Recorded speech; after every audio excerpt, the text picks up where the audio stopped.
Hello everyone, how are we all doing? Sorry, I am running very, very late, but I have a good excuse. And I wouldn't say I'm sorry exactly, because I'll never apologise for being a father, but I am telling you, I do have a good excuse. My son fell head over heels on his tricycle and bust his lip wide open about 2 hours ago, so I had to rush to A&E just to make sure he didn't need stitches. And luckily, we're back home. The swelling's gone down, and he doesn't need stitches. So here I am, and I have the hijacker with me. This is the host of Revolution Radio. How are we doing, hijacker? Are you good? Are you coming through?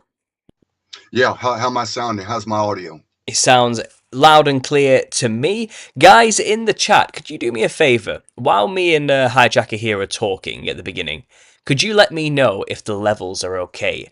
Let me know if I'm too loud or he is too loud, and I'll try my best to get us as balanced and as close to the same volume as possible. So that's a little task for the people in the audience there in the chat, if we could do that. So today I've got the hijacker with me, as we said. This is a talk we've been trying to get done for a while, but unfortunately scheduling errors, things just getting in the way in general, has made this being pushed further and further back. But you will recognise him because he was actually on my channel maybe about a month ago, a month and a half, something like that. Yeah, something like that. Something like that, yeah. And he basically came on to just talk about the Millennial Kingdom theory, and we had a nice back and forth, and he had a lot of fascinating perspectives and theories and just speculation to share, which I thought was great. And I'm all about speculative theories. It's what I'm all about on this channel. So we decided, let's do this again, and let's this time do it the other way around. And I'm going to let Hijacker talk today about his ideas and theories, because, I've shared my point of view ad nauseum now. And what I want to try and do myself is get as many people on this channel as possible to give their opinion, their ideas, their reactions, and their theories surrounding this growing movement online, claiming that the millennial reign of Christ has already come and gone. The 1,000 years has happened, and the evidence is all around us. So, Hijacker, I'm going to give it over to you. And I'm going to start with just letting you introduce yourselves to the people and obviously explaining how you got into this topic exactly and what it meant to you when you first started to think about these things. Yeah, absolutely. First off, as a father of six, I can tell you, brace yourself because this is going to happen quite a bit, at least once a year, to your children, to your child. So hang on, I live on a farm and I got a tractor going right by me. Well, Um, I can't hear it, so it's all good. okay, You can that keep sounds going. good. Yeah, yeah. Right. So, how I got on this whole millennial thing, actually, I got to chalk it up to you, Paul. In fact, this new grand theory that I've got, which in some sense, a lot of Christians might consider me a heretic, was actually inspired by you when you were just sitting around spitballing, and it was the scripture about the undead.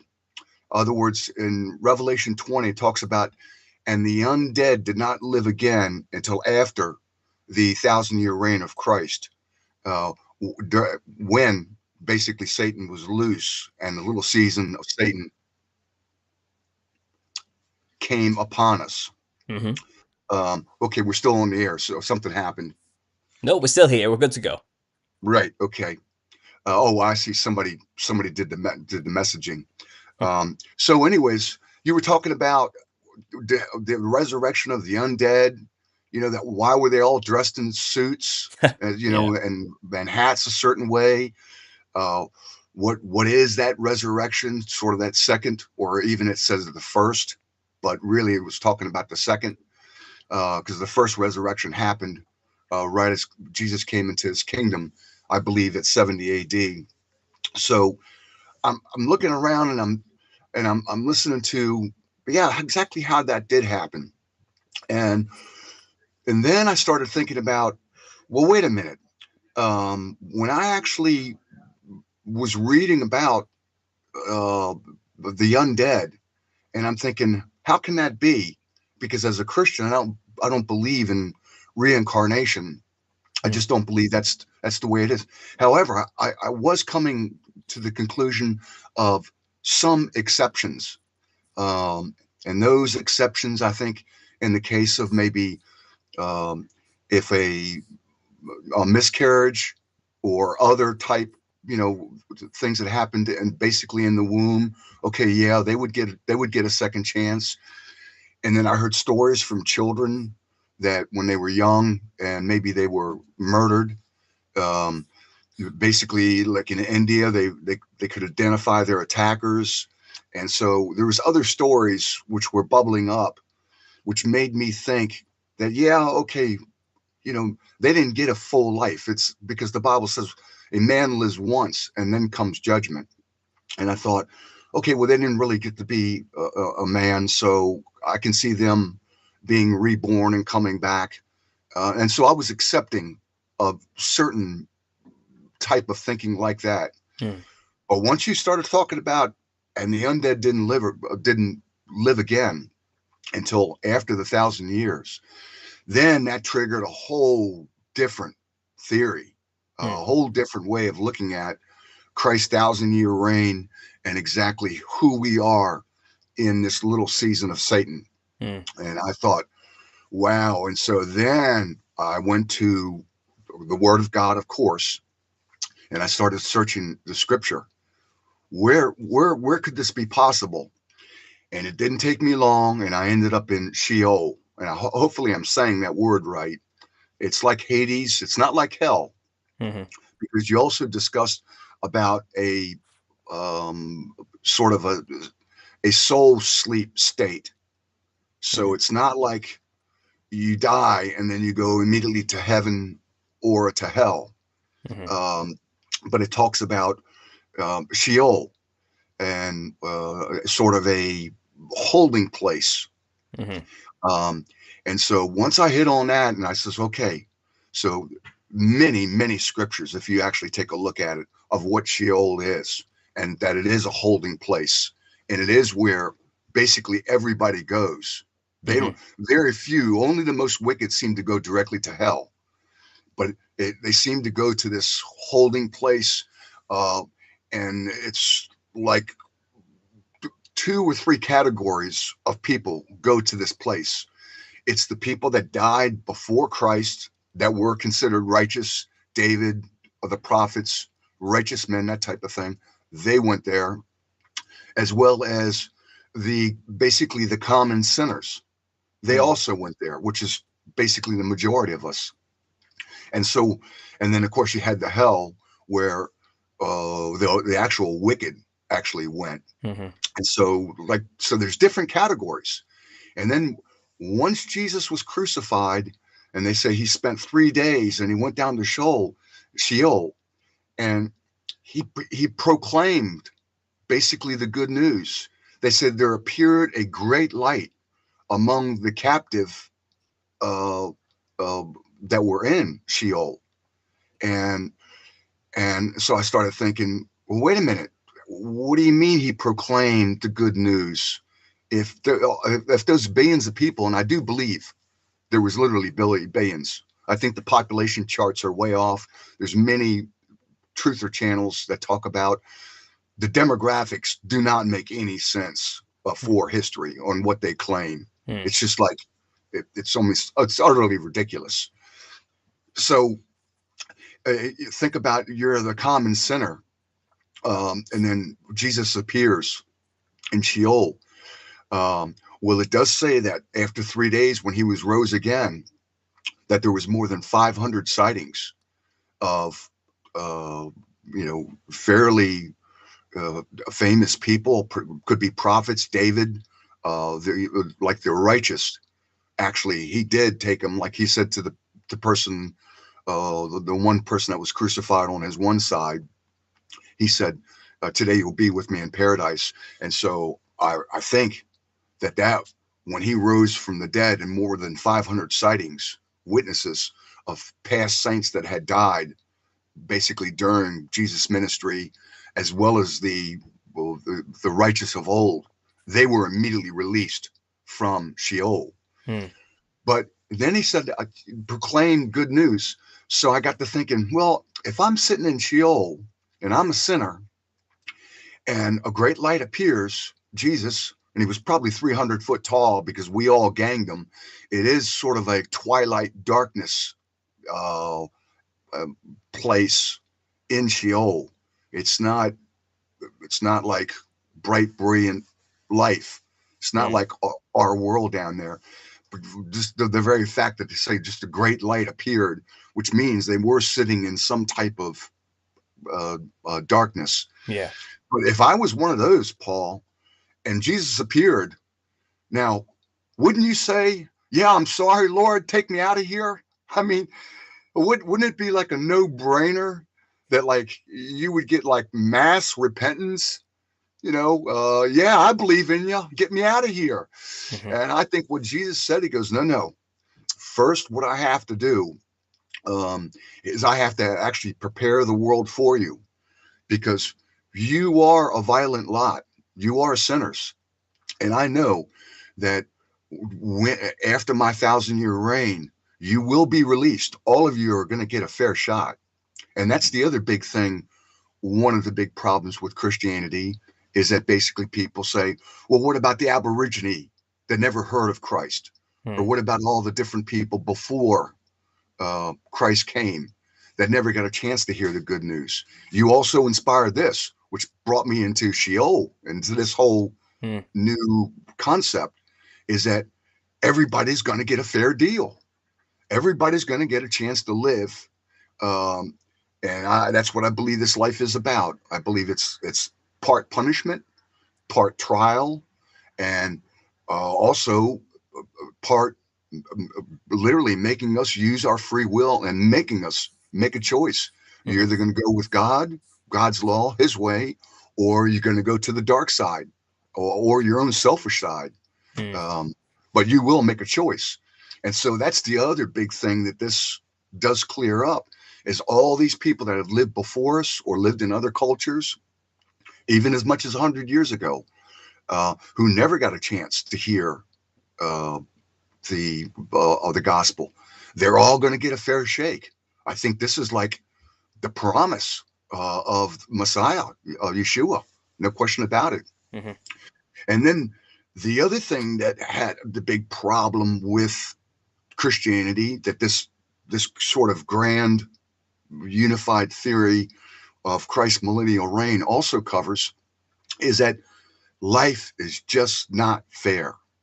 I mean, for you and I, Paul, we were born into a section of the world, and there is something to say that just by being white, being born in this world, in a sense, you do, majority of countries, you're going to get 3 square meals a day. You're going to get 1 or 2 showers a day. I mean, you're going to live in at least a more prosperous part of the world than the rest. Then, if you think about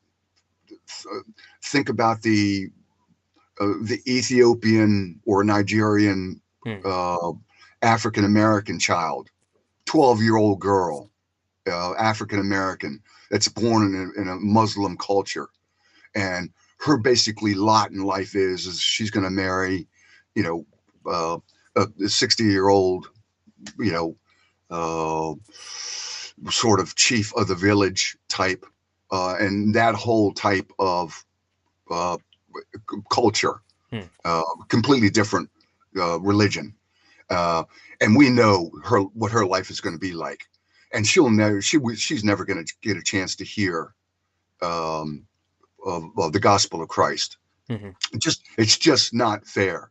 In other words, there's people that are born in some countries in which their life expectancy and their quality of life, I don't care if it's Haiti or even in like Asia or whatever, it's just not fair. Yeah, if you actually think about it. And then all the people that went before us that were born into a type of slavery. And so that's the other thing that this grand theory clears up, is that everybody's going to get they're all going to get a fair deal. They're all going to get a chance to actually hear the gospel and then make a decision based on their particular idea.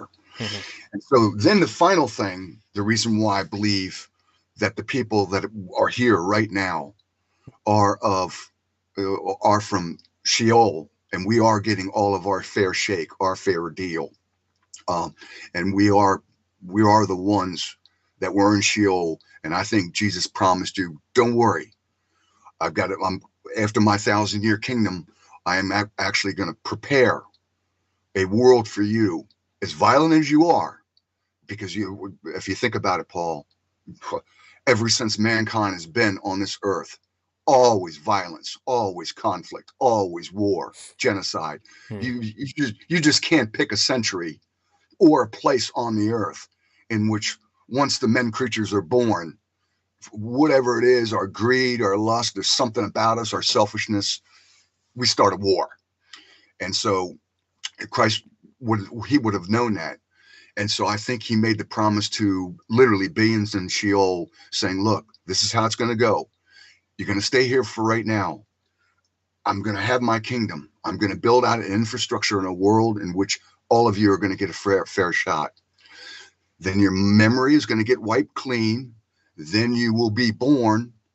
It might even take a couple of times, but my word to you is you all will get a fair chance to accept or reject the gospel.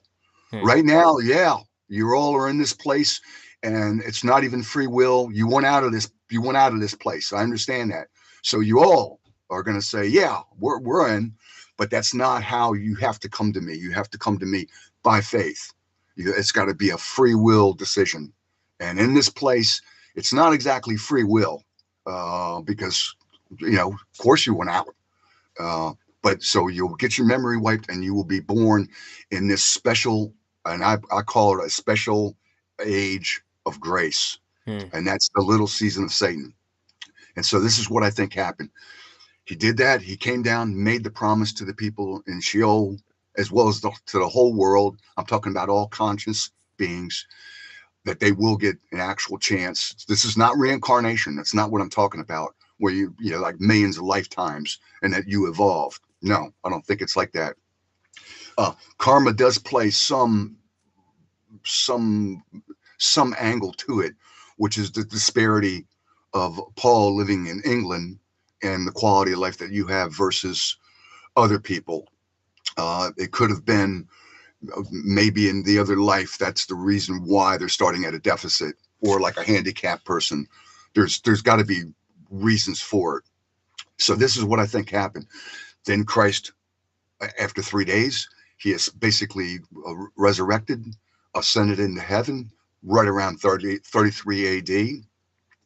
And then I think for the next 37 years or whatever, there's so many scriptures, and I'm not going to go through them all, but there's 8 or 10 or 12 really solid scriptures, which is right now as we speak, Paul, and you're on the front line of this whole 1,000-year reign, along with There's No Place Like Home. I mean, I could go down the list, but there's a lot of them, which you are one, in which now you're getting pushback by 95 to 97% of the basically conventional Orthodox Christian church, in which they don't want to hear it. They don't want to hear it at all. This is not possible. We're heretics. We're deceiving people. But the problem is that they've got those 8 or 10 scriptures in which Jesus basically said, look, but before these stones, one of the temple, are torn down, some of you will see that. You will not taste death. For those who pierced me, they will see me coming in the clouds and in my kingdom. I mean, I come quickly. I mean, over and over, a Revelation was written to the actual 7 churches. And it says even the end times are here now. And so they got those scriptures, they overcome. These are the words of Jesus. These are the words of the apostles. And so they got to overcome those. And it's sort of like, and of course I'm a flat earther.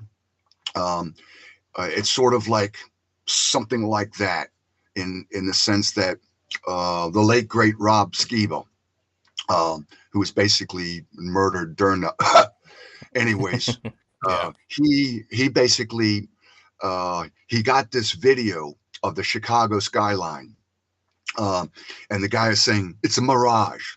Now the Chicago skyline is 59 miles away, so this guy took a picture from 59 miles away. Well, if you realize the amount of curvature and the bulge of Lake Superior, then there's no way you could actually see the Chicago skyline like this guy took a picture. Anyways, this weatherman said, well, it's a mirage. Well, what Rob Skiba did, and this is when finally it cleared up in his head, and he goes, okay, it's settled. He actually went, chartered a boat, picked what they thought would be a clear day, and went right to the shores across from the Chicago skyline. And early in the morning, they came down, 9 o'clock. The captain of the boat says, you know what? You hit the perfect day. He says, there's only 5 or 6 days in which actually, because of the marine layer, you can actually see the Chicago skyline. And the captain said to Rob, this is one of those days. Take a look. And at 59 miles, Rob, with his own eyes, he could see the Chicago skyline. And of course, the whole experiment was to put his P1000 camera on the boat. And as the boat were to go to Chicago skyline, he would film every single footage of it. And it was a clear day. And finally, so they did that. He proved it. You know, they went this 59 miles all the way up to Chicago skyline. No mirage, no curvature. And so Rob was talking to God and says, you know what? I'm almost there. And this is where I'm bringing the story back. And God basically said to Rob, you have my word. What more do you need? It's either going to be settled in your heart or not. And so that's where I'm at, Paul. The words of Jesus he says he's going to come. These people will not die. Those who pierced me, all of the scriptures. So I finally settled, because everybody says, well, where's the proof of a third of the fish dying and all the devastation and the 200-man army and all of the other scriptures? Now, mostly the preterists, they spiritualize and they say they're metaphors, that type of thing. I'm to the part where it's now settled in my heart. I'm like 99.5% with this grand unified theory of 1,000-year reign of Christ. So those Christians that now they're about to start a civil war. We're starting to see the first shots. Everybody's starting to take shots at one another. It was like flat Earth. Which, Paul, let me stop here and let me ask you. One of the problems that I have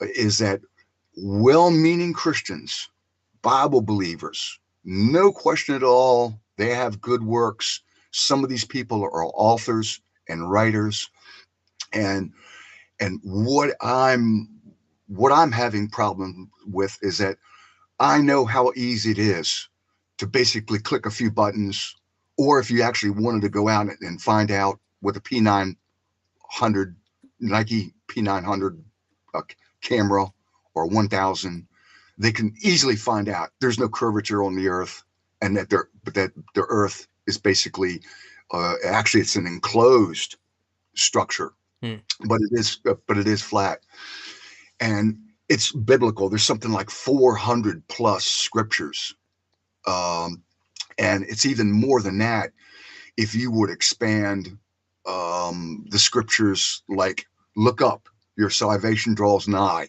Well, what? Look up from Australia? Look up from what? You know, he comes in the clouds. So if you add those, then there's literally thousands. But here it is, the Bible, more than 400 scriptures describing a flat earth and a movable earth. And yet Bible-believing Christians will reject it. You're talking like Ken Hovind. He's the big creation guy. Yeah. He rejects it, and even people like smart as like Gary Wayne, he just says, no, I'm not going to buy the whole thing. In the same way, this millennial theory, now that it's come, even though you got Jesus's words and at least 8, 10, 12 rock solid scriptures, they reject it. And so just I'll take an intermission here for a second. Why do you think that these sincere Bible believing very articulate, very knowledgeable Christians, why they reject this new information, whether it's flat Earth or it's the 1,000-year reign of Christ, where we've got. Once I get going here, I'll just go through all the evidence. It's overwhelming. Why can't they see it, Paul? What's your take on this spiritual blindness? And even people that are flat earthers reject the 1,000-year reign. What is it about it? Is it maybe like I was one of the ones of the Jesus 75 movement where I became a Christian, was baptized or slain in the Holy Spirit? That's when I became a Christian. And right from the get-go, they told us that the end times are coming and the mark of the beast. And I mean, they full our heads full of that. I came out of that generation, by the way, Paul. But why do you think that well-meaning, well-educated Christians reject these things in which we now plainly can see, or we have empirical evidence for it? And what's your take on it? Go ahead. Well, it's a tough one. It's very tough because first of all, I do want to say to my Christian brothers and sisters out there of any denomination, this isn't. I am not trying to disparage anybody based on what they believe when it comes to this personally. I'm still of the mind that this isn't really necessarily a salvation issue. But it's definitely something that can't just simply be ignored. So there is that, and again, many of these people, like you mentioned, you mentioned Gary Wain, for example, or even Ken Hovind, but these are people I do respect as researchers, especially in the field of the Nephilim and things like that. I hold Gary in extremely high regards, and I've talked to the guy myself, and I would Oh never, yeah, I've interviewed him. Yeah, he's no question about it. He's top notch. yeah. His amount of knowledge is like we'd have to live 3 or 4 lifetimes to have the knowledge that Gary Wayne has. Go ahead. Absolutely, yeah, So I would never what's the word, reject him for not accepting this. Do you get what I mean? I would never ever cast him aside or consider him no longer a brother in Christ just because he doesn't he has a different view on where we stand in the timeline. And I'm more forgiving of people for not accepting these things because I understand not everybody is necessarily there yet, and I'm always one to assume ignorance before malevolence. Maybe it's just there's just some things they haven't thought about yet or just don't know. So there are those, first of all. I do think there are sincere researchers out there who just simply don't actually know the evidence that's available yet. And they just haven't seen some things that will convince them if they saw them. So there is that too. Everybody's on their own journey and in their own time.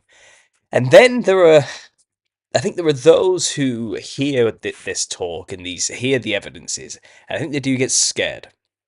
So someone left me a comment here. I'm not gonna mention the name, but I think the comment echoes quite a lot of sentiment I hear quite a lot. And they said basically, respectfully, your gospel has no blessed hope. Your gospel says that Christ has already reigned. Therefore, the resurrection must have already occurred. What is there to look forward to? How long is an alleged short season? The whole mudflug argument is easily dismissed, not to mention completely unbiblical. And they just leave it at that.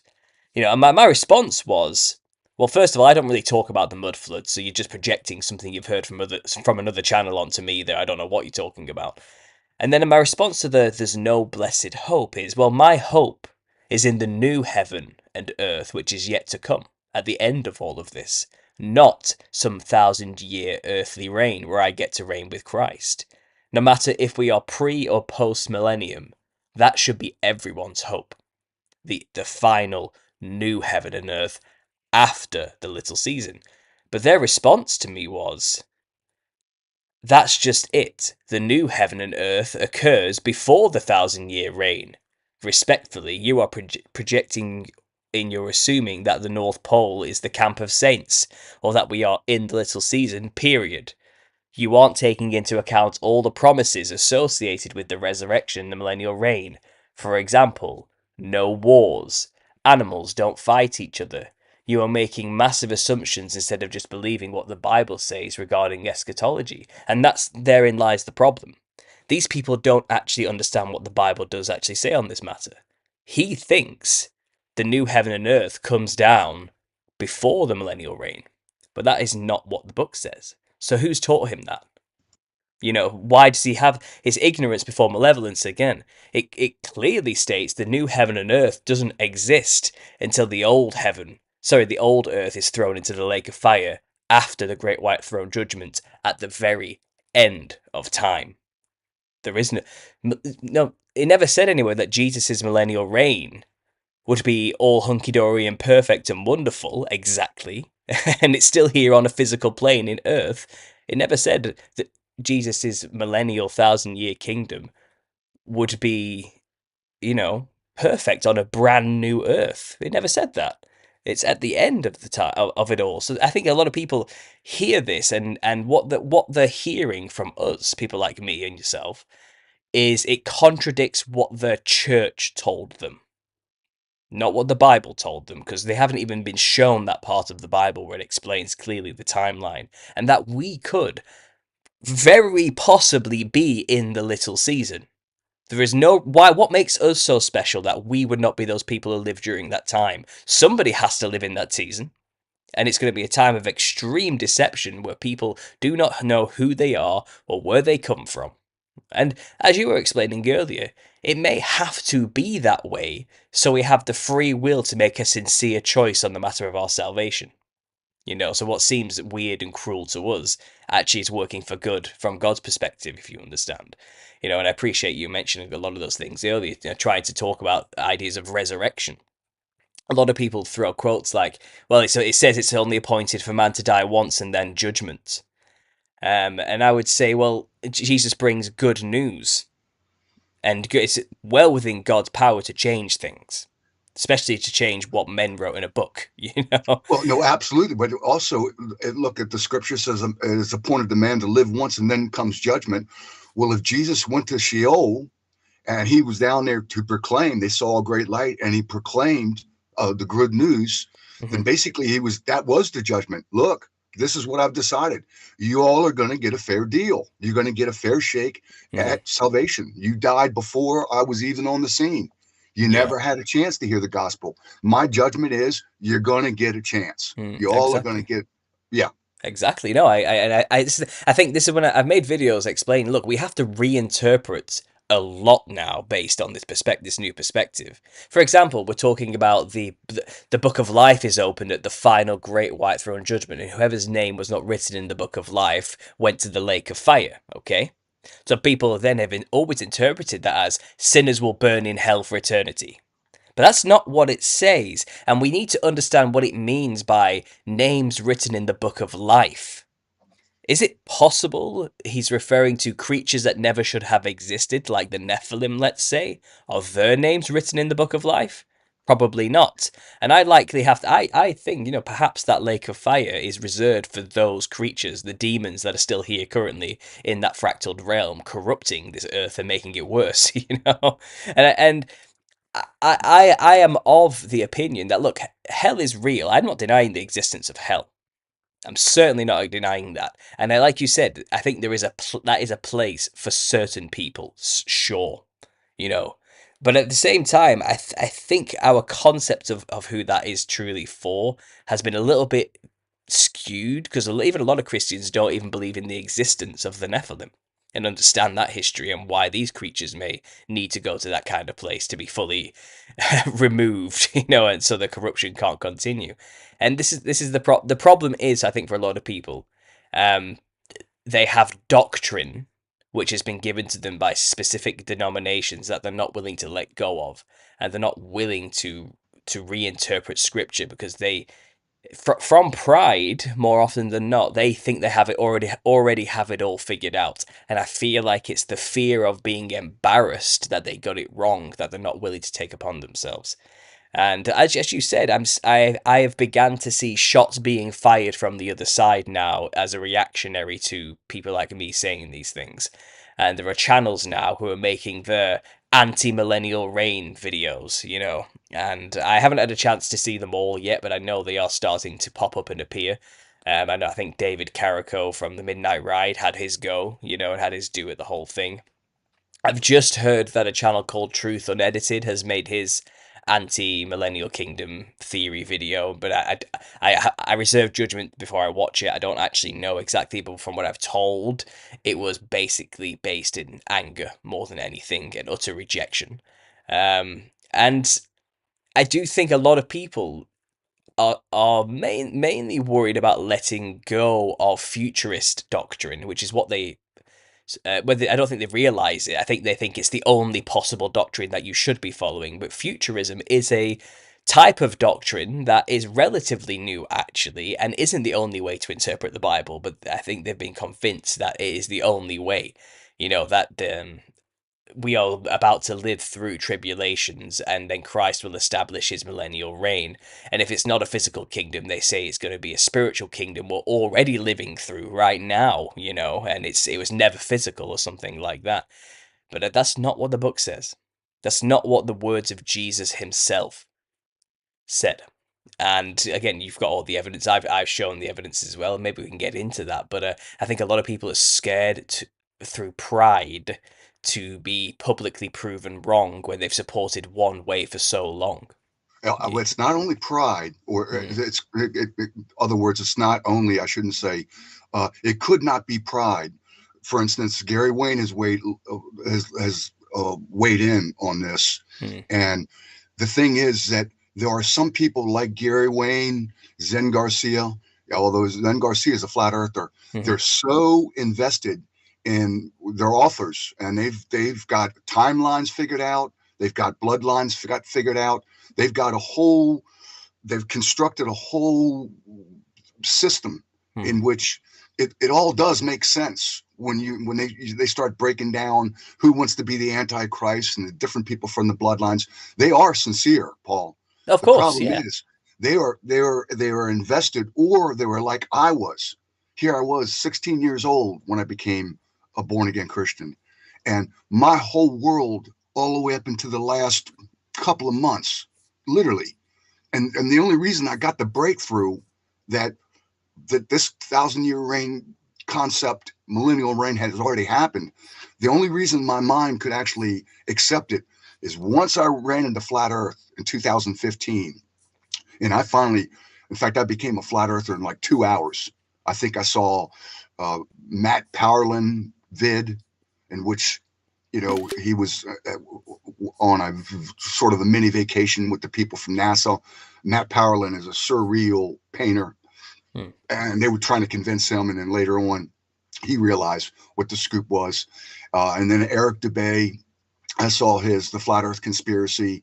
And then the final one I saw was Mark Sargent, Clues, 15 clues or 12 clues. And so, boom.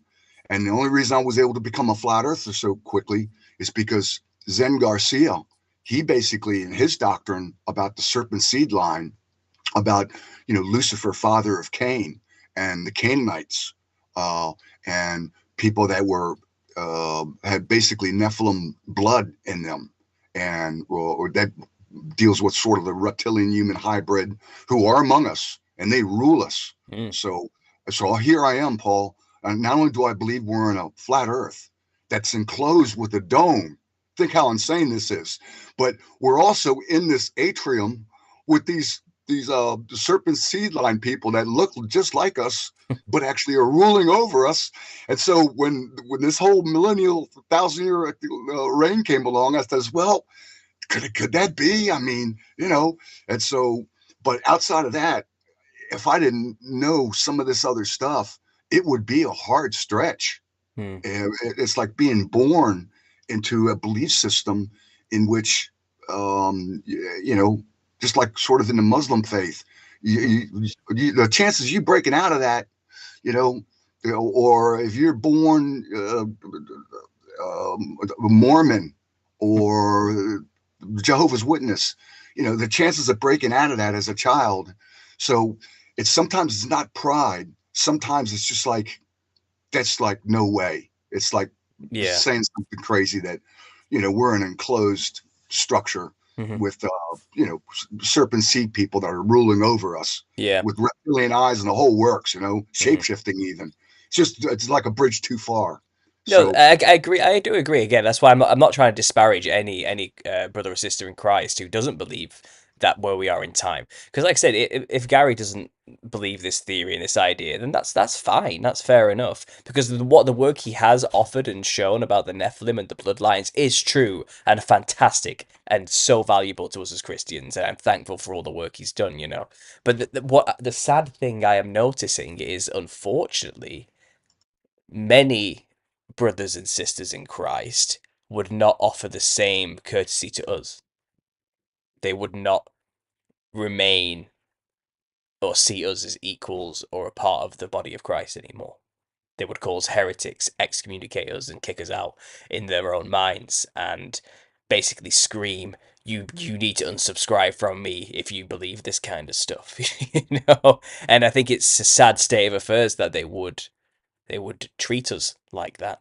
That they would take it so far, so personally, to push away fellow Christians. And I think that says a lot about the spirit of futurism and what the effect it has on people. And I've tried to speculate why people are so wedded to the idea that they get to reign for 1,000 years with Christ. And I think you can imagine a lot of personal reasons why people would think that would be really great.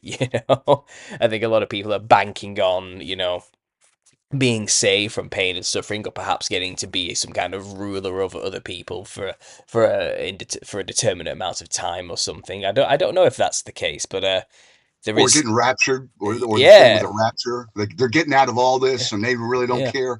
I mean, if you actually take a look at the rapture doctrine, and even the Zionism, Zion so type of doctrine, it's all geared to where they're going to get raptured out, and then they get to rule and reign with Christ for 1,000 years. So it's a paradigm shift for them, it really. is. It's a huge Oh, shift. It's an enormous paradigm shift. So I'm empathetic because at the end of the day, Hijack, this is fresh.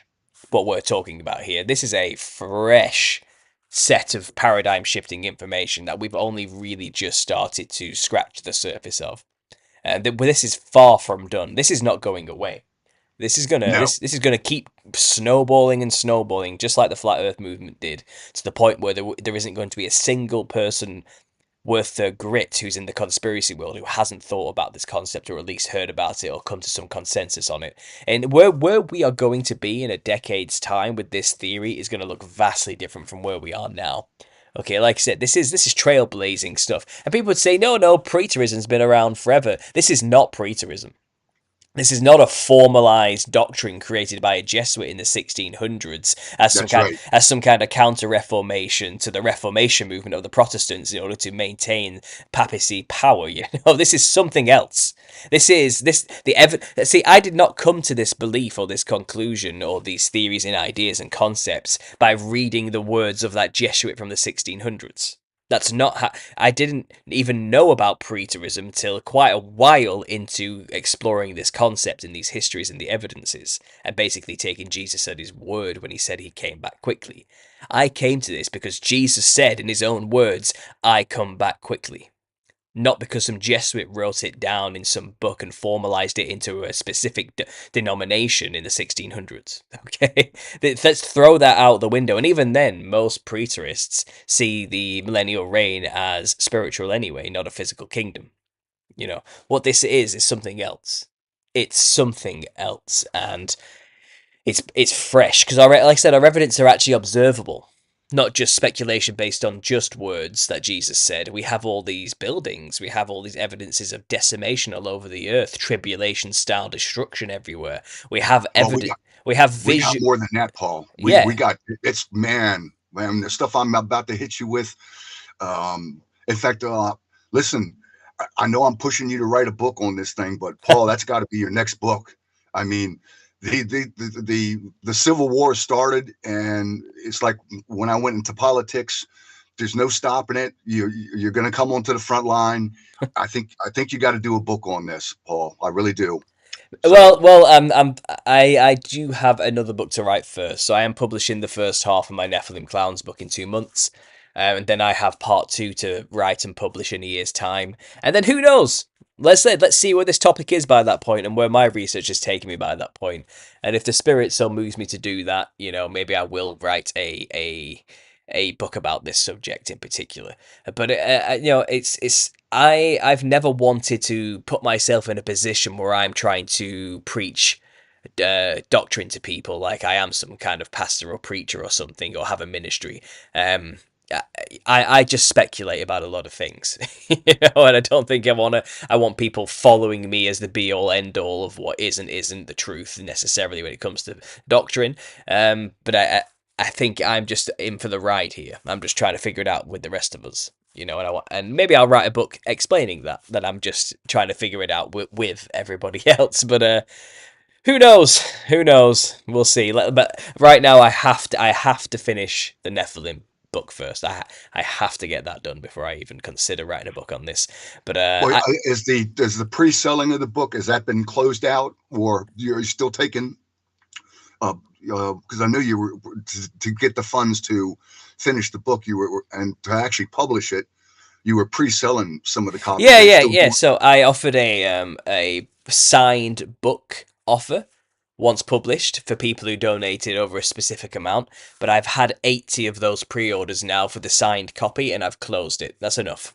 Because it's a lot of books to send out all over the world, and it's a time-consuming and expensive process. So I've stopped at that now, and I'm going to start doing all that once I publish in 2 months. I think I've had about 15 people who want volume 1 signed and sent to them, and the rest want to wait till the final volumes together. So yeah, that's been done, but I have closed the pre-order system now.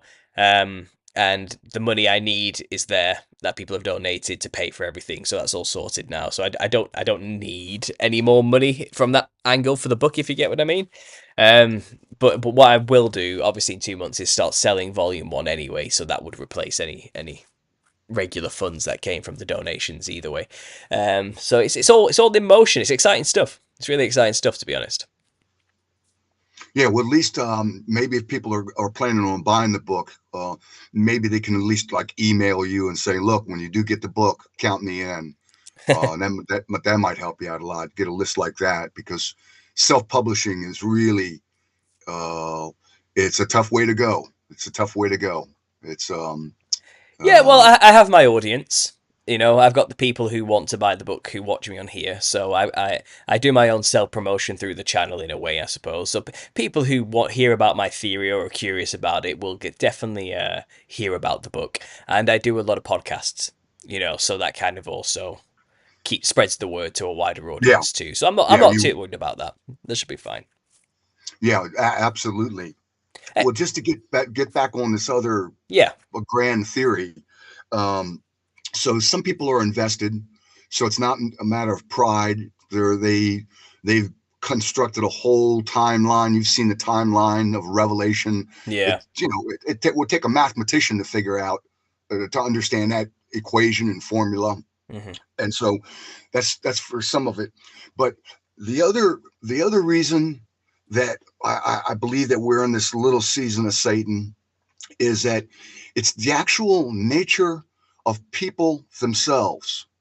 So if we are the ones that were held in Sheol, and we did get the promise of Jesus, look, once my kingdom's done, um, and once I've prepared the world and the infrastructure of the world, then you will be released. And that's also telling me that, in a sense, this little season of Satan, and the reason why we're here now, is that we are literally, like, I don't want to use a bad word, but we're literally the bottom of the barrel of mankind. Mm. We're like all the ones, like the leftovers. And in order for us to make a free will decision, it was our sort of punishment or slate to get our memories wiped and saying, look, this is the time that you're going to come. Uh, it's because you are sinners. You are sort of the bottom of the barrel type of humanity. And the reason why I say this is because, Paul, I come out of politics. I was uh, a chief strategist for a United States U.S. Senator from Virginia at 29 years old. In fact, my first political kill, sort of as a political gunslinger, was a United States Senator. Not only did I work for him to lock in his senatorial or gubernatorial run from being a senator. He was trying to transition. But then once I realized darkness was in his heart and he had all these pro-borks working for him on his staff, then I did an open letter of resignation on issue of principle, and I cracked his political base. I was sort of the liaison to all the pastors and the churches of Virginia, and I was more or less forming up that under his gubernatorial campaign. And then I realized, damn, I was quick. I was I was really good at politics. And then I did a manifesto, went into the concept to fix the thing, about 435 congressional conservative councils. And then I just started killing. I became intellectually hijacking political campaigns, jumping in a fight between two senators or a governor, even presidential. I've even hijacked presidential campaigns, which I'm not going to go into all that. The reason why I'm bringing this up is I have seen the worst, the nastiest part of human beings and what they're capable of.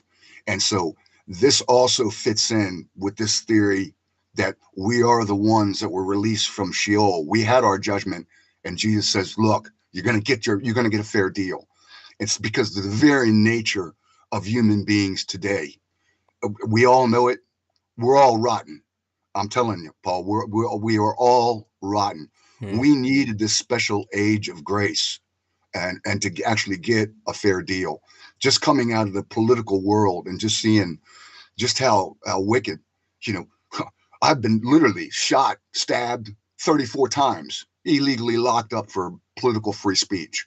No law. It's just like, people would actually know what goes on in the political realm, like I'm talking about the United States. Man, it's so dark and evil. And so that also fit in with this thing that, yeah, we are the ones from Sheol. We're the leftovers. We're the dregs, or the last ones. And I think as time goes on, I think human beings are going to get worse. So I think right after Christ's kingdom, the very ones that were born were maybe like the best of the sinners, so to speak. And as time goes on and everybody's getting their chance, because it does say that when Satan comes up to the plane of the earth, that he'll go to the nations and he will gather up all the peoples, and they will be like the sands of the sea. So that's an uncountable. And I checked in on, well, wait a minute, what does uncountable mean? And so I found this guy on YouTube some years ago. This guy, he spent 16 hours a day for 82 days counting to 1 million. He basically could count up to 11,500 something per 16 hours. And that's all he did. He sat in front of YouTube and he went 1, 2, 3, 4, 5, 560, 561, 562. And even him, he messed up. So, when this talks about the people will be as the sands of the sea, yeah, it would not 8-9 billion people qualify as the sands of the sea. And so that, you also plug that in. And then finally, before we get into all the evidence, and this is going to blow people away, all these evidences, empirical things that you can see, things that you can actually research and say, wow, look at that map, or look at that demographic, or look at those historical references from the founding, the church fathers. What do you mean most of them actually believe that Christ actually came? Wait a minute. Anyways, we'll get into that. But the other big thing about this little season of Satan, it is the very nature of it. It is about lies, deception, the trickery, cunning, inversion. I can't, all of the dark words that I can give it. For instance, Paul, let me ask you, you've been in this game and the conspiracy theory, so to speak, realm, researching this for 10 years. From 10 years ago, when you initially got into this, outside of mathematics, other words, 2 + 2 = 4, that's the fact. outside of that, has not almost everything that you believed before that point, I'm talking about before you came into this realm, almost everything that you believed is either a misdirection or a lie? Let me ask you that. Go ahead. Well, absolutely. Yeah. I mean, the moon landing, 9/11, name them, right? Go ahead. Well, yeah, everything. I mean, even from you think music's a good like is harmless and innocent, or art is harmless and innocent. You learn it's all orchestrated today to control you in some way or to manipulate your mind, and then you learn that it's all actually magic and occult magic, and it's being used as a process to mind controllers on a mass scale. You realize that medicine is designed to actually kill you, not to make you better. You realize that money is literally the root of all evil. You realize that evil does exist, and people out there are truly doing horrible things to one another, as you just tried to describe there. Prior to that, I was quite naive and thought people are pretty good by nature, but even I learned about myself through the process that nope, we're all terrible. It's true, and there's some pretty bad people out there which are truly awful, which obviously we've been exposing for years and talking about for years, who control us.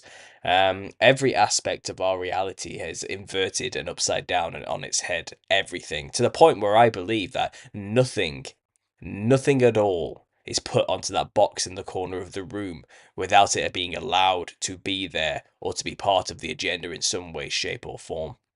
And the one thing that helps me confirm about this whole little season theory is that the futurist, dispensationalist rapture is on its way and tribulation's about to happen, Jesus is coming, second coming doctrine is the doctrine that is allowed to be preached by all the mega churches, all the is it 501c3 churches you call them there in America. It's on the television, it's preached by all the TV pastors.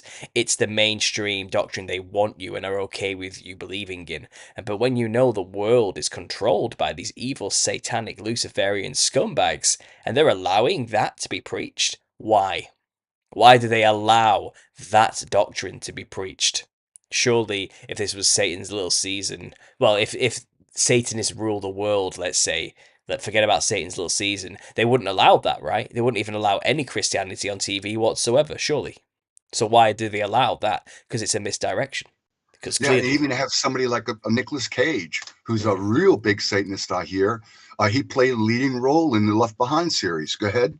Yeah, well, exactly. They allow it and they even push it, and they want people believing in a coming rapture. And I've always felt deep down, and I've said this many times before, but it all just seems so contrived. All of these signs of the times, of the end times, and Jesus is about to return, and all the revelation prophecies are coming true, and the mark of the beast is around the corner, and this person's the Antichrist, that person's the Antichrist, whoever it is, whether it's Obama or the Pope or whatever it is, or if is it Trump or something. I don't know. There's always a new revelation prophecy sign coming to pass or something, and I just got sick of it to the point where I'm like, all of this just seems like made up, like a Hollywood script. It's like that they want us to believe these things. And that's why it kind of clicked when I heard this theory. I was like, so that's why they want us to believe all of this. Because Jesus has already come. They need us believing he is about to come. That helps them in a way, because they plan to bring a false savior. They plan to bring in somebody, who's going to look like Jesus. Like, basically. And if they have all like half of the population of the world waiting for Jesus to return, and the other half of the world waiting for um demons to turn up or aliens to turn up, then, and this is the thing, they are also preaching that the Antichrist is about to come. That's a really popular doctrine, isn't it? And I realize even that plays into their game, because if it's the end of time and the New Jerusalem, the city, the beloved city, is about to reveal itself once more, well, they've got a lot of Christians prepared for the false Antichrist to turn up. And then they've got all the secular people waiting for aliens to turn up. And then you've got, another subsect of Christianity waiting for demons to reveal themselves and fallen angels to reveal themselves. But if Christ does just rock up and reveal himself for the final moment, for that war at the end of time, well, a lot of the world would have been primed to either see it as the Antichrist, demons, or aliens. No one's going to think it was Jesus, because these are the agendas that play against us. And Yeah, it's that's another great theory of yours. You know, the more I thought about that one, and knowing that we are the bottom of the barrel, mm, we're giving a chance to have a fair deal. We're going to be easily deceived, and a lot of us are really not only we're rotten. Some of us are really like apple bad rotten, and so it's like the whole thing with the and the other little things they want to make us believe. You know, they want to make you believe, and you know the thing with the male female. mhm, So and so they're bringing all 8-9 billion of us, like getting us on the same page. You can easily see where they get inside everybody's head, and right at the end, everybody's going along with it. And so when New Jerusalem does appear, they will surround the encampment of the saints, probably mhm, put up directed energy weapons all around the North Pole, mhm. and literally unite the whole world. It could even be some Christians could be deceived, believing you're right. It's the Antichrist and the aliens. They're here. We got It's to fight against them. So, yeah, it's hats off on that demon. theory, Paul. That was another big one of yours. Go ahead. But I was just trying to figure out how could they convince so many people, like you said, the sands of the sea. And it's kind of like they just need each faction to believe their own boogeyman has turned up. So for the scientific planet types, it's aliens. For the Christian types, it's the Antichrist and demons and fallen angels. You know, that's how they could convince them. For the Muslims, it'll be the Dajjal. You know, their version of the Antichrist as well. It would every faction would be made to believe that it's their personal enemy has turned up. And it's also that whole grand unifying, we all believe in the same God, really type of religion gets worked into place. The whole um, is it Unitarian movement, the Unitarianism? All religions are one. We all just have our own perspective of describing the same thing type of attitude. Well, that would confirm it, wouldn't it? If aliens turned, the big old mothership just randomly turned up.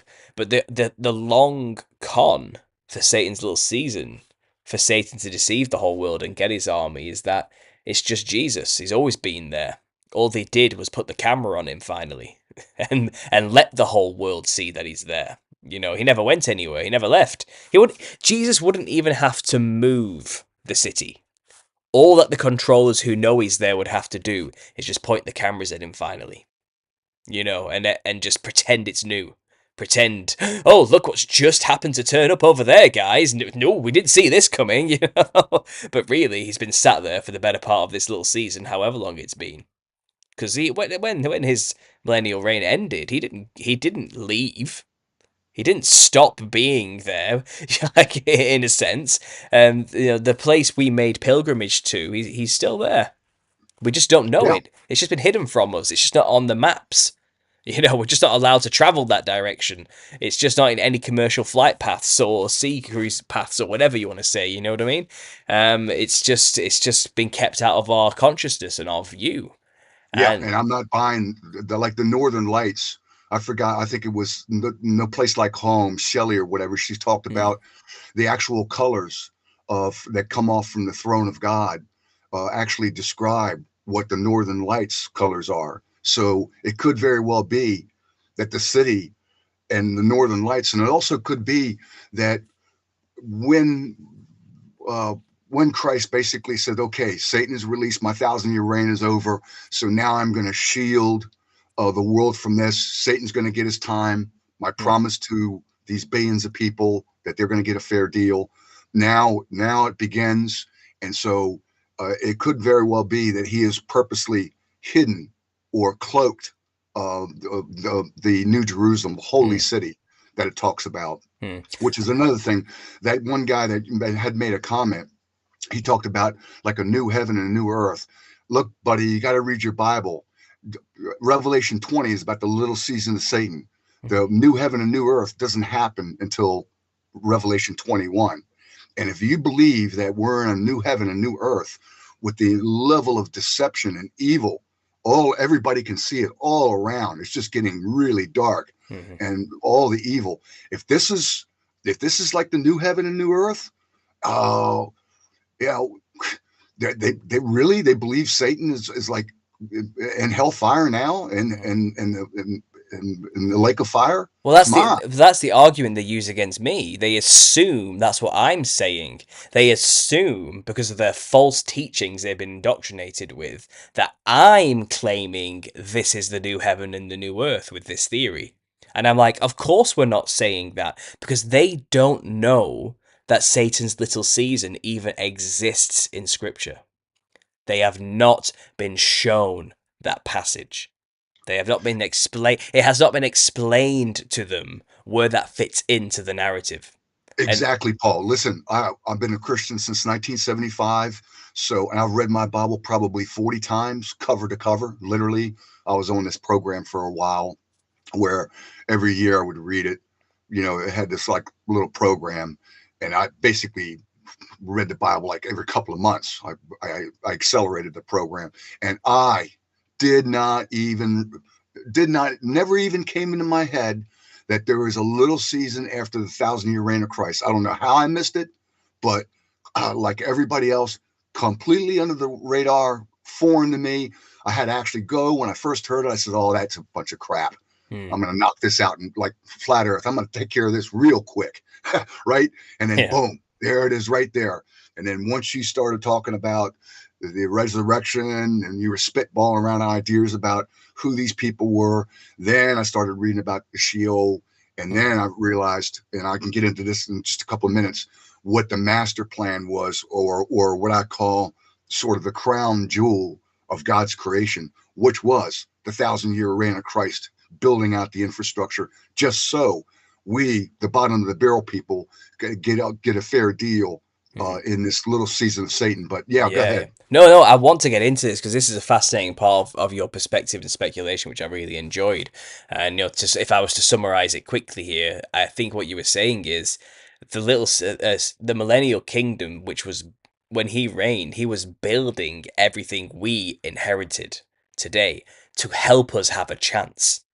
So basically, so when Satan is released, he can try to destroy as much of it as he possibly can with his wars and whatever he can do. But the buildings are so large and significant and magnificent, and they can withstand so much because they're so well built during this millennial kingdom that Satan has not been able to erase it all and has given us, the people who lived in it, who were resurrected possibly during this time, a fair chance to live a good life where we can make real choices towards good or evil, basically, and actually choose Christ or not. Is that roughly what you were saying? And do you want to flesh it out a Yeah, bit yeah. more? Actually, yeah. Let me, because there's a lot more evidence than just the buildings. I mean, a lot more. I Sure. mean, we got maps, we got old maps. Um, but let me just go look, keep on with these notes. So also, if you take a look at the old books, um, the most like 98% of the written words that we have, because some people argue, well, if Christ's 1,000-year reign, then we would have books about poetry. I mean, what kind of 1,000-year reign would be? Well, it Mm. wouldn't be the type of dirty combustion engine uh, polluting society that we have now. It would be about agriculture, horticulture. It would be about art. It would be about music, poetry. It would be about building. And so this is my theory on what basically happened once Jesus took over at 70 AD, right after the temple. I think the world was just like what Revelation talked about, devastation. I think it was polluted. It was devastated. It was like in the days of Noah. I think there was Crimea. We definitely do know that there was an island with high cliffs in which there were dogmen. Um, we know about different things that we think are like mythology, centaurs and monitors and lion-headed men, which is actually in the Bible. You can take a look. There's Hmm. actually two lion-headed men that fought for David, and they said they could scale and run across the mountains like a gazelle. But so I think the whole world was messed up, and I think once Christ and the saints, all of them came into power, I think he called a meeting, and I think he said, the first thing we got to do is do what my father commanded Adam to do, in which, yeah, Adam was real good at be fruitful and multiply and fill up the earth with people. He was real good at that.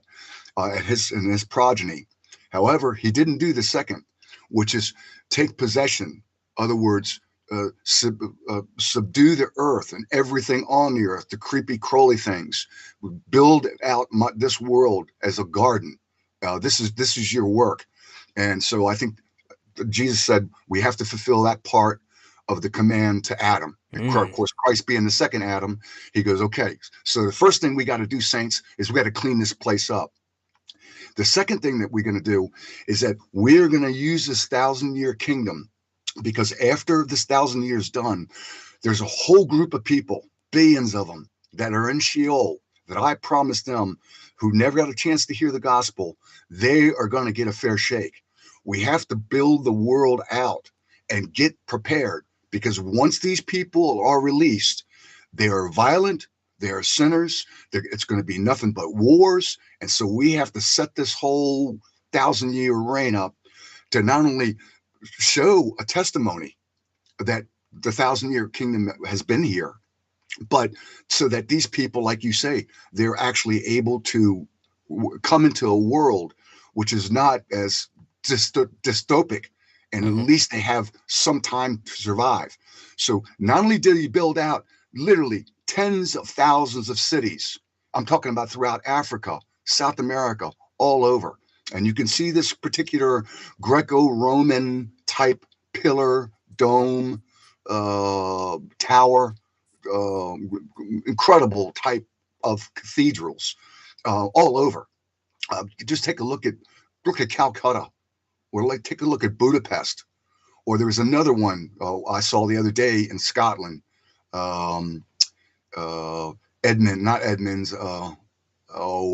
It's almost out of a Harry Potter. Anyways, these buildings literally are all over.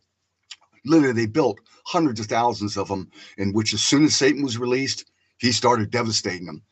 But it's not just the buildings. Take a look at the canals. Hundreds of thousands of miles, canals everywhere. Here in the United States, all 50 states have got canals. You got the Panama Canal, in which they dug it out so far and then they hit rock. There was a mud flood. And for that person that says no evidence of mud flood, sorry, there's too much photographic, archaeological evidence that, yeah, there was a mud flood. And maybe it wasn't worldwide. Maybe it was like certain judgments on certain places that happened. Here in Seattle, in fact, a lot of places, there's a whole 25-block underground in Seattle in which you can take a tour, and you're walking in a completely city that's completely been covered over, and another city has been built upon it, as well as some old world Tartarian style buildings. And so you got the canal, you got the star forts, which I think in the last 200 years of Christ's reign, he called another meeting and says, look, once we close down and we cloak and Satan is released and he gets his time with his people, war is going to come. And so we need to set up, we not only need to make sure these places have walls so that they don't completely devour one another. They at least going to spend time fighting at the walls. Sometimes they'll take a castle or a city, but sometimes they won't. You take a look at like Amsterdam and all these different places completely.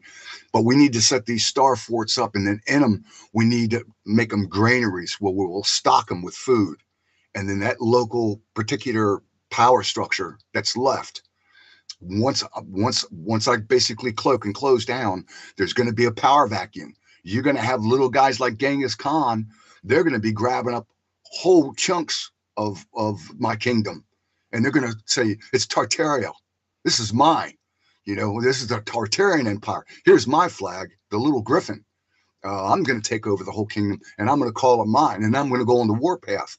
As well as you actually take a look throughout history, each and every single one, doesn't matter, Vikings, doesn't matter who, they just go to war. I mean, it's like, when I was actually taking a look at the timeline of war, it's like as soon as a group of men creatures got to be strong enough, they would go take the shit of somebody else. It was like automatic. It's like They never even had a time where they could build out. If you take a look at the amount of energy for the canals, the star forts, the buildings, the cities, and then take a look at things that don't make any sense, like the breadbasket of the plains of the United States, where there was like 60 million buffalo, in which it was called the breadbasket of the world.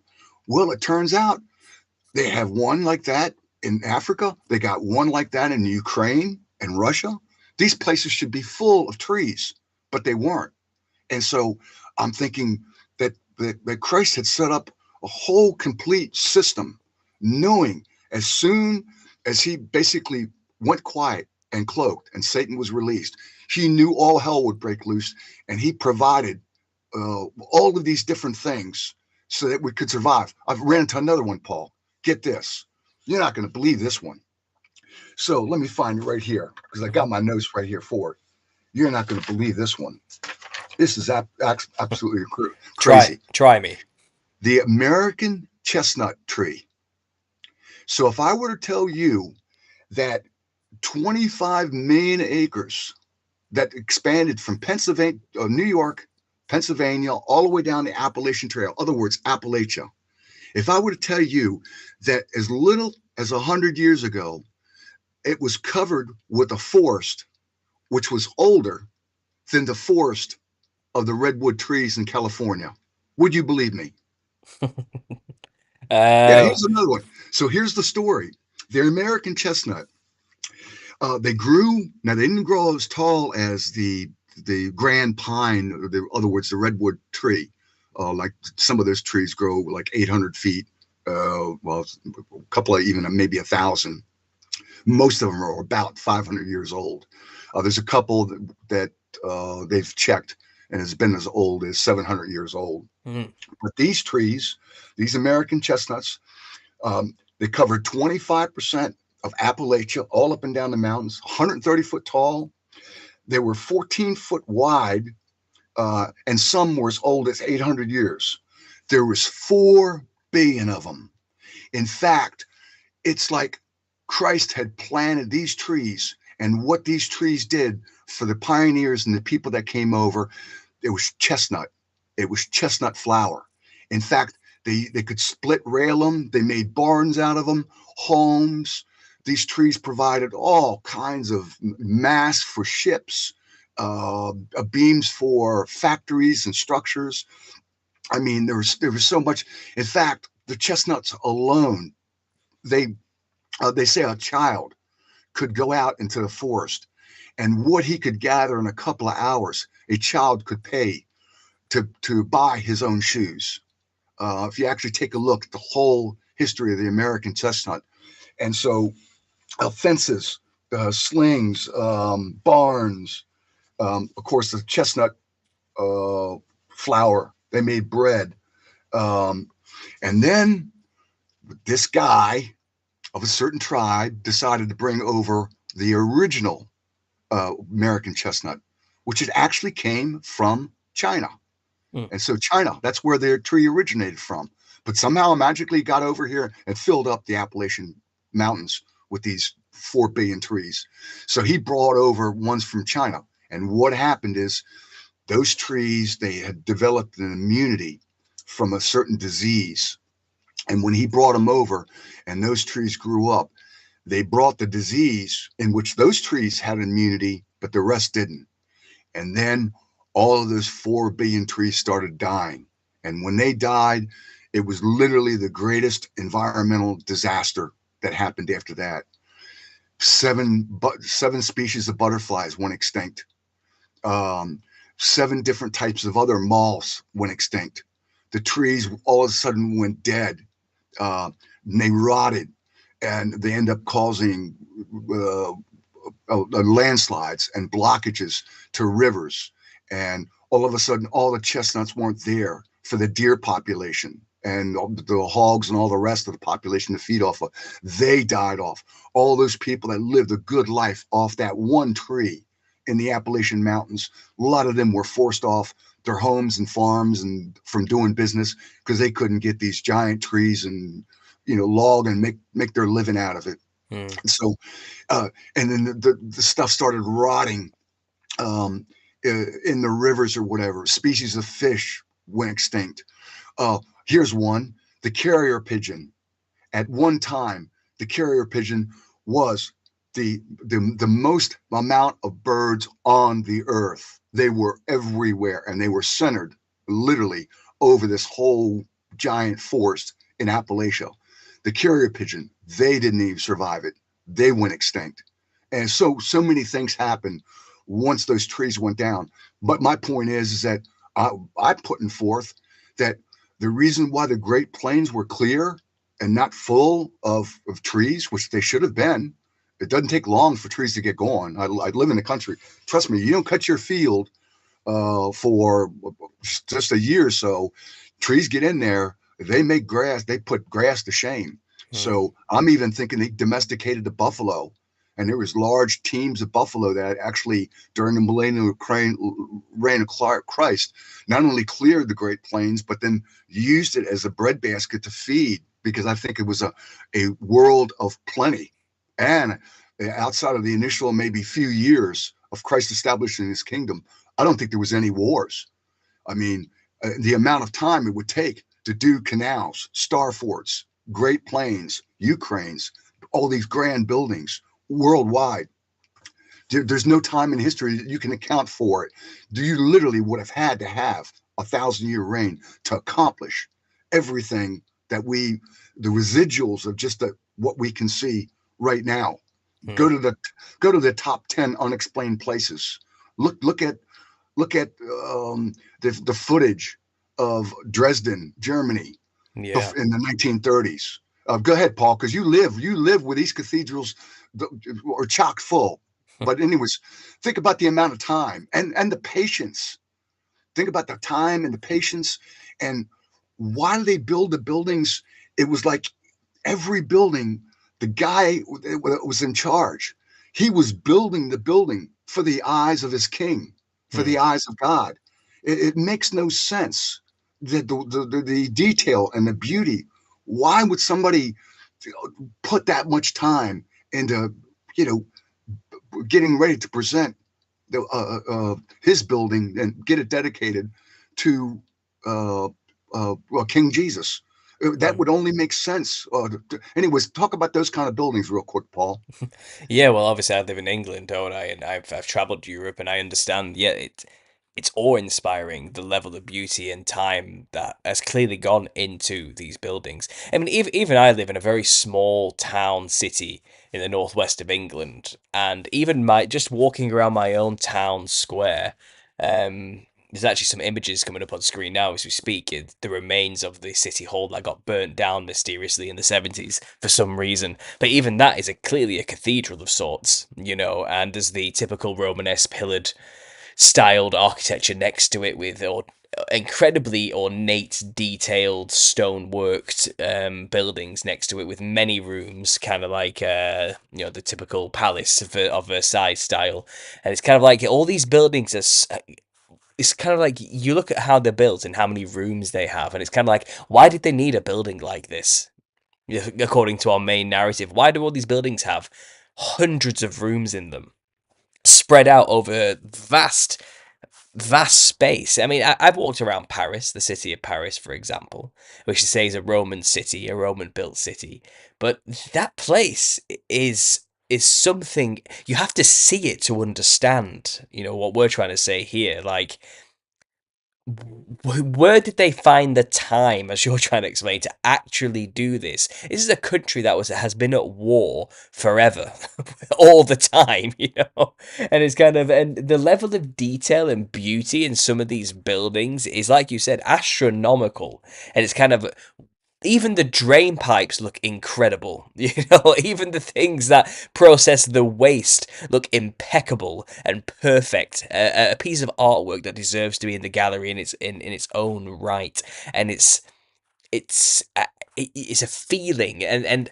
I. Before I even learned about anything conspiracy related, I was sleepwalking through life, not seeing these things that are right in front of us that are clearly a testimony to something magnificent. And I like the way you phrase it, that it's this idea that the people who built these were building them because they knew the boss was going to come and inspect it. It was for Jesus, essentially. It's kind of it's like there was a competition, like who can make the best looking incredible building, for Jesus and his plan. And it's kind of, you can see that explains why this would have happened, and again, I can only imagine you really would need a serious time of peace to build these cities. Because that's what we're talking about here. We're not just talking about one individual building that looks pretty. It's millions of them that make up a whole city, a network of buildings, all intertwined and connected to one another with similar styles and architectural motifs, and it expands over vast swaths of land, all of Europe. Every city of Europe, through every country within Europe, is all connected via roads, which are just, and they all have their own cultural specific styles, sure, but it's Yeah, now all, listen, Paul, not just Europe, all through South America, yeah, uh, yeah.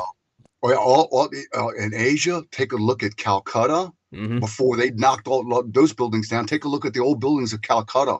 Yeah. They're in Japan. They're in China. All they're in Sydney, Australia. Hmm. You got you got like St. Michael's Cathedral. You showed some pictures. You when we do our interviews, you roll pictures of all these different places, and like an incredible castle cathedral in the middle of a lake. Yeah. Just unbelievable. Yeah, Hmm. go ahead. No, I agree. It's one of those. It's like you said. It's one of those things. One of those theories, kind of like the flat Earth theory, or that you realize once you see it, you can't unsee it, and it makes you wonder why you never noticed it before. You know, these I mean, I am from a place that was formerly known as Priest Town because it has more churches per square mile than anywhere else in England. Okay, and it's very odd, and I never appreciated it as a child or a teenager, but now when I look around the landscape of my very small city, I'm like, I can just see spires everywhere, peeking And up. that's after King Henry VIII. It was rumored that he hated the cathedrals and he knocked down over 830 of them. He was a Exactly. destroyer. But Yeah. but this is the thing. No matter how hard they've tried, no matter how many world wars we have, where these beautiful cities get carpet bombed and destroyed or wiped out or whatever it is, where there's nothing but rubble left, and we're left to pick up the pieces.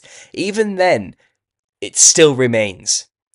Like there's still too much evidence remaining of a beautiful, advanced civilization that had the capabilities and the time to build something beautiful and incredible and just something that withstands the test of time. Our buildings decay so quickly today. They just don't have it in them to last much longer than 50 years before they either need a full renovation that costs millions or just get rid of them. You get a demolition crew on it, and start again, basically. But these things have been going for hundreds of years according to our timeline, and they look just as beautiful and incredible as they were when they were first built in some cases, Yeah. you know. And I think that's what Jesus told right from the beginning when he got his crew together and he goes, look, we got to leave a testimony because when this darkness comes, this age of deception, it's going to be so dark and deceiving. People, they're going to actually hide, not only hide me, that's what I think. I think when Satan was loose and he saw the place built out, I think he says, you know what? I'm going to ignore it. I'm going to pick it up. I'm going to pick up the whole Roman history. Mhm. I'm going to infiltrate the Universal Church at that time, which later became the Catholic Church. I'm going to infiltrate that. I'm going to cover up all the books. Here's another one that's coming out. Get a load of this. Um, so I was listening to Gary Wayne, great guy, had really good information. Let me find it. Oh, here it is. Um, so so the knowledge on how they built the pyramids and actually how to change DNA, it comes from these books of Enoch. Mhm. Gary Wayne says There's actually 36,525 books of Enoch that go into this occultic type of seven science type knowledge. You've heard Gary Wayne before. He's expert on all that stuff. Yeah, yeah. There are 9 vaults that are stacked Mm-hmm. on top of each other under the pyramids. So think about 36,000. Where are these books? Mm-hmm. Why don't we have anything? Why are almost all of the books that we have, they don't even start until like the 15th century? Mm-hmm. Why the big cover up? Why the lies about the giants? Mm-hmm. We can see hundreds of newspaper articles, lies about that, lies about the books, even the way the money and those books were actually dated. You can actually see where they're actually trying to cover up that 1,000-year reign of Christ is actually had come and gone. You know, you see the first like coins, you know, what people was considered like 1234. It's a Danish coin. On the one side is a crown, and on the other side is a Pope's mitre. And it was like a gold coin in Denmark or whatever. And they started dating it. Even then, when they trying to cover it up, they put an I, which is one of the names for Jesus, Issues, and then 234. Mm-hmm. They started dating the coins. And then when they're the one that said, no, this really means 1234. The I and the J and the stuff that you see in front of it, no, that was a deception like the Tartarian Empire. You know, they tried to cover that up by saying it was Tartarian. Here's another one, Paul. Get a load of this. The Tartarians, I was reading about them. And so there was this road network that went for 5,000 miles. I'm talking about from Europe all the way to China, known as the Silk Road, the old Silk Road. Yeah. And so the Tartarians were bragging and saying, you know, our society is so peaceful. And this must have been right after, not more than a couple hundred years after the 1,000-year reign of Christ, when people were real moral, the infrastructure was in there, just the residual power of the church. Which was becoming, quote unquote, the Catholic Church, just that residual power and the ways they govern and the type of structures they had. The Tartarians were bragging, we could take a 16-year-old voluptuous virgin and she could walk 5,000 miles and we could take a gold coin or ingot. I think they said an ingot.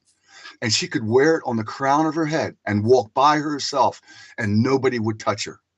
And she could walk the 5,000 length mile and all the different things. And oh, by the way, yeah, when we built the road, we actually dug out about 3 to 6 feet of mud and we found these stones. And so we kept digging it out. And guess what? It went on and on and on. And that's where they dug out. And they actually had a whole road system already there that was covered. They actually uncovered the places where this Tartarian road from Europe to the Asia was actually. So there's another evidence of it. I mean, who put in a 5,000 plus mile lined road where all the Tartarians had to do was just dig out some mud down and then they found it. I mean, the stuff is all over the place, Paul. I don't even think it's going to take 10 years. I think in 6 months, this thing is going to be so hot and so big. The information's coming out of everywhere. I think it's just get ready. Things are going to get on fire. But anyways, go ahead. What do you think? Yeah, well, do you think it feels like maybe this is the end? Because it's kind of like, oh, you figured it out. It's game over. Like, is that what this is? Is that what's happening here? Is it kind of like right, guys, the show's over. They've all figured it out now. It's time for that final war. Let's get on with the agenda. Let's figure it all out. Let's end this little season now. The people have it's done now. They've seen through the illusion. They get it now. You know, is that what's going on here? And maybe I don't know. Well, you know, there's a guy. He was at one of these flat Earth conferences, and he was putting 2 and 2 together.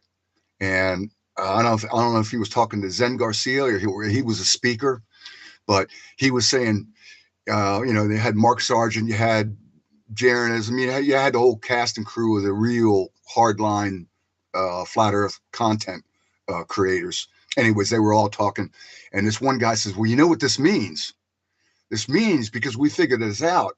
Then the next part is we get persecuted and then the end comes. So like what you're saying is that, the only way they could have pulled off this whole hiding the 1,000-year reign of Christ, Hmm. in which I'm convinced now, especially coming out of politics and seeing basically it was the baby boomer generation, the elite, mainly white males that had the power structure.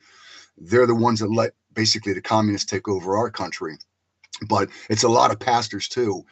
They've gone along with this. A lot of these people, Paul, Hmm. I'm suspecting they not only knew about the serpent seed line, which are ruling over us, but I think they also knew about flat Earth.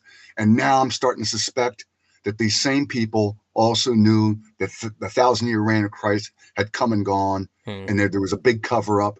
And I'm actually starting to think now, whereas you don't buy that Christians are malevolent. I don't know, Paul. I'm to the point now to where I'm taking a look around and just coming out of the political world and knowing that these people can completely politically abdicated and just let these people take over. Hmm. I'm thinking they're in on the deal, and they decided to say, you know what? I know what the truth is. I'm not gonna go against basically the demonic satanic system. I'm gonna get my little ministry, my little kingdom, my little business. I'm gonna keep my mouth shut, get my little kingdom within Satan's kingdom, and I'm not gonna run my mouth about the true reality of this world. Hmm. I'm not gonna let them know that there's the serpent seed line. People are ruling over us. These are the ones in charge. I'm not gonna say nothing about the 1,000-year reign of Christ. And so, and now it's all being revealed. And so you're right. This could be coming into the end. And I think that the number one candidate on how this is going to end up, where they encompass the states, I actually believe that the war in the Ukraine, and it's basically NATO and the Americans at war with the Russian Orthodox Church. Hmm. And it's about of course it's power structures, but and yeah, it's about the digital currency or whatever. It's not about the Ukraine. Unfortunately, because the Ukrainians they're so committed and so brave. It's just unbelievable, and they think the war is about their land, or they're deluded. But if this actually could be a war to close up, to take Russia, which 2/3 around the North Pole is Russian territory, to Hmm. be able to take over Russia, get the directed energy weapons up there all around the North Pole, and just microwave and just kill them all with directed energy microwave weapons. And so, yeah, you're right, Paul. Now that we're waking up, the Great Awakening or the unveiling, which is actually what's the biblical word for it? I'm slipping me now. The In Revelation, The revelation, yeah. I mean, it's one interesting theory on that, you talk about directed energy weapons being set up. Someone was sending me some emails explaining their take on it all, and they were saying, based on obviously a circular flat Earth model, which is an enclosed system, the only place we're not allowed to go, which all countries are involved with and have treaties and don't war over, is the South Pole, or the ice ring, as you would call it, and they're all protecting it down there. She was speculating, well, what if they've actually set up weapons there, which all point towards the center in one big giant ring, if you get what I mean. So every country carves out their own little territory of Antarctica and sets up their own directed energy weapon there. And then before you know it, you've got an entire circle of directed energy weapons all pointing to the center where the camp of saints actually is, where Jerusalem actually is. So they Yeah, wouldn't. when that's actually how ham radio works. Ham radio actually bounces. They want to say it bounces off the ionosphere, Mhm. but now that we know that we're in an enclosed world, a dome, the ham radio actually bounces off the Yeah. dome, and so you can talk to somebody in Russia if Mhm. you if the frequency's right. You can actually bounce those radio waves off of the dome. So they may be right. Yeah, go ahead. Yeah, yeah. That's it. Well, that's what she was saying. You could easily just bounce off the weapons and rain fire down anywhere they want, using that technology. And maybe we saw a test of that technology recently with the Hawaii fires, and the rest of those things. So you've got to wonder, are they testing all the little bits for it now? Are they prepping for this inevitable show they're going to put on? Because again, I think a lot of people aren't going to know what they're actually going to war with when things go down. I think they're going to be a huge deception is going to be at play.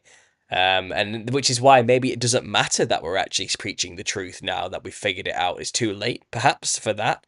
And like I said, in a way, it's also these things kind of have to come to pass, whether we like it or not. It's all a part of the plan as well, and it kind of forces everybody, man, woman, and child, to make a choice. Not that I'm saying children necessarily have to make the choice. I'm not sure. I'm pretty sure children get a free pass based on whatever's going on, but it's hard to say because things are ramping up. Obviously I know you have to go soon. We're getting quite close to your time, aren't you? Where you have to go. Yeah. I've got about 8 minutes. Yeah. There was so much obviously that we haven't covered, which I know you have a lot of takes on and things you want to discuss. Maybe we'll have to do a part 2. I think people have really enjoyed this talk from what I've seen. We've got 473 people here right now, which is an amazing amount of people. And from the comments I've seen, they're really digging your style and they like listening to you, and I enjoy listening to your theories and ideas too, because that's what this is, isn't it? This is just two guys with a lot of theories and ideas just speculating and hashing out how it could be. And I would love to get you back on to talk about the politics of the millennial reign and how it would have actually panned out, how people would have reacted initially, and kind of maybe we could do like a century on century play of all 10 centuries of how the millennial kingdom would have gone down. I've got good ideas on that. Yeah. I think he had his crew, he had the saints, and I think you know what he had to do with the first years: clean the earth up and get rid of all the chimeras. Now the question is, why did he just leave the red-headed giants of North America? Did he go and make a deal and says, look, I'm not going to destroy you. I'm not going to exterminate you, but you're not going to kill any more men creatures. You're not going to be snatching any more women. As long as these are the rules, I'm going to leave you alone. Maybe also the giants of Patagonia, he said to them. We know for a fact that he left alone the island of the dogmen because, and he just said, well, they'll eventually die out, but they're not going to breed anymore with women. So I think each saint had set up over an area, and they told the ruling people basically like a 700-page contract. Look, no homosexuality. People are going to, my saints are going to be able to come and go, proselytize, and this is what I'm going to do for you. Maybe there's a building project between the Chinese and the Mongolians, and that's how we got the Great Wall of China. Basically, I'm going to pay you to build a wall, separate you two, because you people are just seem to steal each other's shit. So I'll separate you. I'll give you a building program, make you a good living, because the Wall of China is built by men. And I think it was like, I think Thomas came to Jesus and said, look, these people, what do I do? They keep stealing each other's stuff and stealing each other's women. And Jesus says, well, who's in control? We'll just get a hold of the authorities. And Thomas says, look, these Mongolian Chinese, they don't have anybody in authority. They run around and they just have like homes, and they're mobile. It's their lifestyle. And I think Jesus says, all right, let's give them a building program. Pay them a couple silver coins every day. They work hard. Maybe they'll learn to get along, but if not, at the end of the day, at least we got them separated. So I think all kinds of stuff like that, really. But yeah, Paul, and listen, for the audience out there, real quick, I've seen people like Paul, and Paul knows exactly what I'm talking about. I've seen thousands of guys like Paul in both the conspiracy world, the alternative media world, the truther community, as well as in the political realm. Hundreds of guys come and go like Paul. And the one thing they all have in common, they don't get the support. You got Paul, he's young, 31, sharp, young family. If any way you can support or donate money, you got to do it, because they'll go away. I've seen too many of them. people really good at what they do, and they cannot. They're forced back into the grind, or they're some other thing that takes them along, and they got to make the money. And Paul's doing this as his living, and the only way he's going to be here is if you, the audience, actually help him. So that's my appeal to you. I have a completely different deal, so you don't need to worry about me. But people like Paul, they're gems, and they are the future. And you know, it's okay right now. Paul's getting enough money, I'm sure. You just said to pay your bills or whatever. But if you don't support, he too will go away. I've seen it 1,000 times. But anyways, Paul, yeah, we'll do a part two, because I still got 70 pages of notes. I mean, I didn't even start to go through, but yeah. Okay, so I'll let you go, and thanks. It was I've been honored. Thank you so much. No, no, no. It's okay. It's okay. Thanks for doing this. I really appreciate it. And we'll definitely do a round two so we can get through the mountain of notes I know you have. And I enjoyed listening to you. I know the audience has enjoyed listening to you. Thank you for that message there at the end about supporting me as well. I do appreciate that. And, you know, it's a humbling thing to hear. I'm glad that my work. Well, no, I've seen it over and over, and I'm so tired. I've gotten too old, but just so many guys, and just think, what happened to him? What happened to that guy? Oh man, he was so good. And he's just like, wow, it's just like unbelievable. And so you got to get the support. Yeah. Okay. Well, God bless Paul, and we'll talk later. Absolutely, Hijacker. Thanks for doing this, and All right. God bless you too. Bye-bye. Bye now.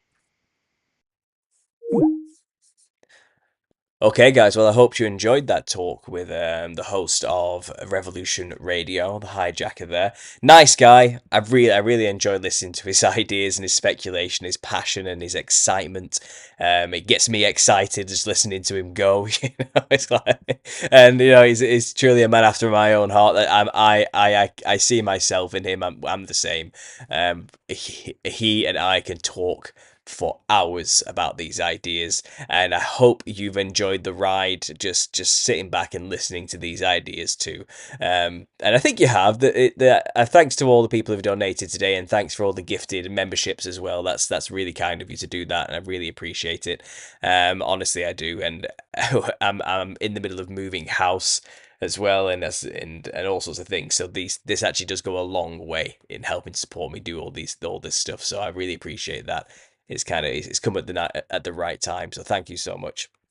We will be talking about these things more often. The Millennial Kingdom. I know it's a topic a lot of my subscribers enjoy me discussing, and obviously I'll always be talking about the Nephilim and the spiritual warfare stuff too.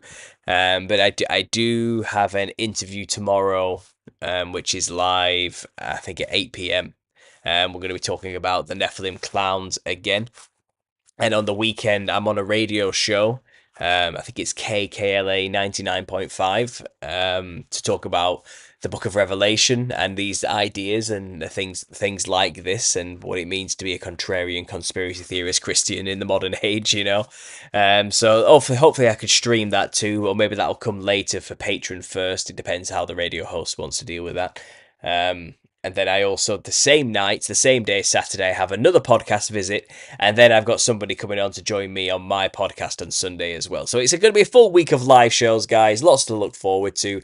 I'm going to be making a few little snippets and clips here to release during the week from my last rant, which went on about meeting people where they're at when it comes to try and teach them the gospel. And I hope you enjoy that too. Anyway, guys, thanks for listening. I'll be back soon, and as always, God bless.